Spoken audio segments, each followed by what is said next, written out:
মোবাইলের ডিসপ্লে ব্যাটারির চার্জ সবচেয়ে বেশি নষ্ট করছে। আপনার মোবাইল থেকে ডিসপ্লের গোপন কয়েকটি সেটিংস এখনও পরিবর্তন করা হয়নি।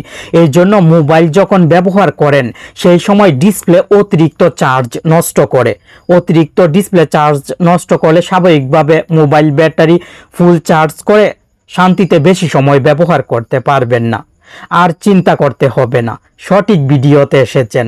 মোবাইলের ডিসপ্লের গোপন কয়েকটি সেটিংস এই ভিডিওটি দেখে এখনই মোবাইল থেকে পরিবর্তন করবেন। আশা করি তাহলে মোবাইলের ব্যাটারি ব্যাকআপ বেশি পাবেন। মোবাইল ব্যাটারি একবার ফুল চার্জ করে বেশি সময় ব্যবহার করতে পারবেন। আপনার মোবাইলে যে ওয়ালপেপারটি সেট আছে এই ওয়ালপেপারটি যদি হয় লাইভ ওয়ালপেপার তাহলে অবশ্যই ডিসপ্লে বেশি চার্জ নষ্ট করবে। আপনি ভুল করছেন। লাইভ ওয়ালপেপার মোবাইলের সৌন্দর্য বৃদ্ধির জন্য কোনো সময় ব্যবহার করবেন না। প্লে স্টোরে অনেক লাইভ ওয়ালপেপার অ্যাপ আছে। এখান থেকে কোনো একটি অ্যাপ যদি মোবাইলে ইনস্টল থাকে তাহলে অবশ্যই আনইনস্টল করবেন। মোবাইলের ব্যাটারি ব্যাকআপ বাড়ানোর জন্য হলেও লাইভ ওয়ালপেপার ব্যবহার করা বন্ধ করতে হবে। প্লে স্টোরে ব্ল্যাক ওয়ালপেপার আছে। আপনি ব্ল্যাক ওয়ালপেপার অ্যাপ ইনস্টল করে সম্ভব হলে ব্ল্যাক ওয়ালপেপার মোবাইলে সেট করবেন। কালো ওয়ালপেপার মোবাইলের ব্যাটারির চার্জ অনেক কম নষ্ট করবে। আর নর্মাল ওয়ালপেপার সেট করে রাখলেও সমস্যা নেই।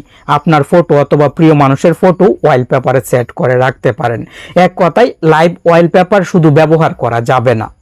এখন মোবাইলের সেটিংসে চলে আসবেন।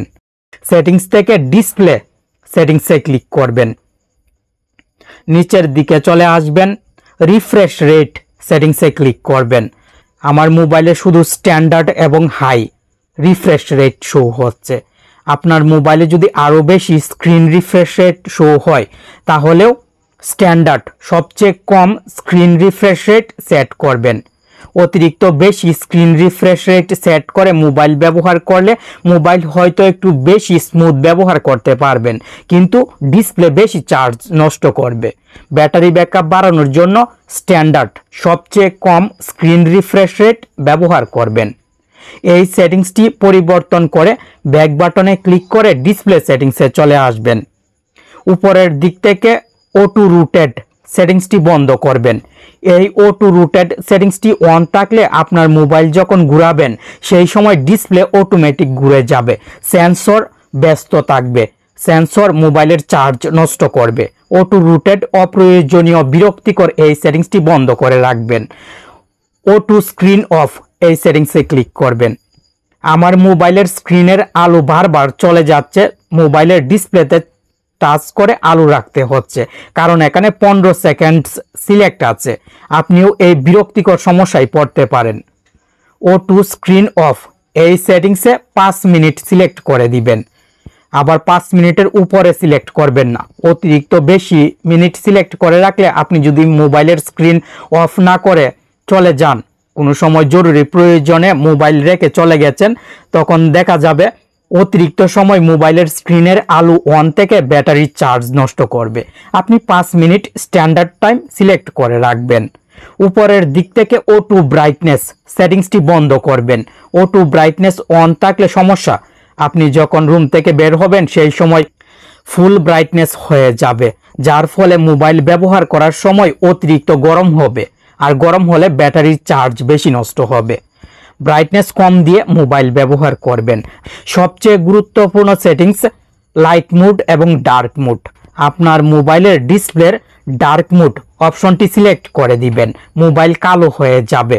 আপনার মোবাইলের সব সেটিংস অপশন কালো হয়ে যাবে, যার ফলে মোবাইল ব্যবহার করার সময় ডিসপ্লে অনেক কম চার্জ নষ্ট করবে। নিচের দিক থেকে আই কমফোর্ট সেটিংসে ক্লিক করবেন। মোবাইলের ডার্ক মোড ব্যবহার করলে আই কমফোর্ট সেটিংসটি অন করতে হবে না। আর ডার্ক মোড যদি ব্যবহার না করেন তাহলে এই আই কমফোর্ট সেটিংসটি অন করবেন। লং টাইম মোবাইল ব্যবহার করলেও চোখের ক্ষতি হবে না, আপনার চোখ ভালো থাকবে। এই বারটি হাইয়ের দিকে রাখবেন, মোবাইলের স্ক্রিন লালচে দেখাবে। আমি যেহেতু ডার্ক মোড ব্যবহার করছি তাই সেটিংসটি বন্ধ করে রাখলাম। আচ্ছা, ডিসপ্লের গুরুত্বপূর্ণ এক্সট্রা আরও 2টি সেটিংসের সাথে পরিচয় করিয়ে দিচ্ছি। Display size. আপনার মোবাইলের ডিসপ্লে সাইজ বড় ছোট করে নিতে পারবেন। লার্জ, স্ট্যান্ডার্ড, স্মল তিনটি অপশন আছে, আপনি যে কোনো একটি ব্যবহার করতে পারবেন। ফন্টে ক্লিক করে লেখার সাইজ বড় ছোট করতে পারবেন। এই দুইটি সেটিংস কিন্তু ব্যাটারির চার্জের সাথে কোনো সম্পর্ক নেই। এই দুইটি সেটিংস পরিবর্তন করলেও চার্জের উপর প্রভাব পড়বে না, তবে আপনার আশা করি কাজে লাগতে পারে। আজকের ভিডিওতে মোবাইলের ডিসপ্লের যে সেটিংসগুলোর সাথে পরিচয় করিয়ে দিয়েছি, এই সেটিংসগুলো এখনই মোবাইলে সঠিকভাবে অ্যাপ্লাই করবেন। মোবাইলের ব্যাটারি ব্যাকআপ বাড়ানোর জন্য হলেও এই সেটিংসগুলো আপনাকে অ্যাপ্লাই করতে হবে। ভালো থাকুন, সুস্থ থাকুন, আর ভিডিওটি দ্রুত হয়েছে, ভুল ত্রুটি হলে ক্ষমা দৃষ্টিতে দেখবেন। ধন্যবাদ।